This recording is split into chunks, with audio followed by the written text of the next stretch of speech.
కొన్నేళ్ల క్రితం మీ హోటల్కు చిరిగిన పంచ చిరిగిన చొక్కా ధరించిన వ్యక్తి తన 16 సంవత్సరాల కుమార్తెతో వచ్చాడు, గుర్తుందా అని అడిగారు కలెక్టర్. మీ హోటల్కు వచ్చిన ఆ ఇద్దరు కుర్చీలో కూర్చోగానే వెయిటర్ వచ్చి ఏం కావాలి అని ఆర్డర్ చేయమని అడిగారు. అప్పుడు ఆ పెద్దాయన 10వ తరగతిలో జిల్లా ఫస్ట్ వస్తే నగరంలోనే అతిపెద్ద హోటల్లో దోశ తినిపిస్తాను అని మా అమ్మాయికి ప్రామిస్ చేశాను. అయితే మా అమ్మాయి నేను ఆశించినట్టే 10th లో డిస్ట్రిక్ట్ ఫస్ట్ వచ్చింది. మరి నా ప్రామిస్ ని నేను నెరవేర్చాలి కదా, తన కోసం ఒక దోశ తీసుకురండి అని చెప్పాడు.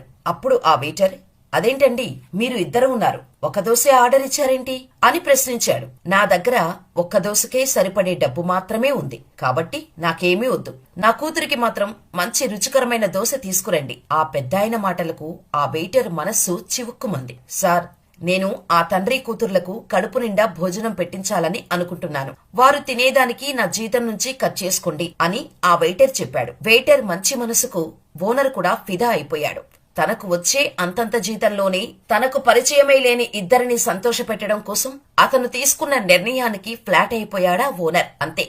ఆ తర్వాత వారికి 3 దోశలు పెట్టడంతో పాటు వారి పొరుగింటి వారికి స్వీట్స్ పంచమని చెప్పి ఇచ్చాడా యజమాని. హోటల్ వారు చూపించిన ప్రేమకు కన్నీళ్లతో కృతజ్ఞతలు తెలిపి అక్కడి నుంచి వెళ్లిపోయారా తండ్రి కూతుర్లు. ఈ కథలో ఆ చిరిగిపోయిన చొక్కా వేసుకుని వచ్చింది మా నాన్నగారు. ఆ అమ్మాయి ఎవరో కాదు, నేనే. ఆ రోజు మీరిచ్చిన ఆశీస్సుల వల్లే నేను ఈ రోజు కలెక్టర్ అయ్యాను. మీ ఇద్దరిని నేను నా జన్మంతా గుర్తుంచుకుంటాను. అందరి సమక్షంలో హోటల్ ఓనర్ ని ఆ సర్వర్ ని ఘనంగా సత్కరించి వారిద్దరి ఆశీర్వాదం తీసుకున్నారు కలెక్టర్.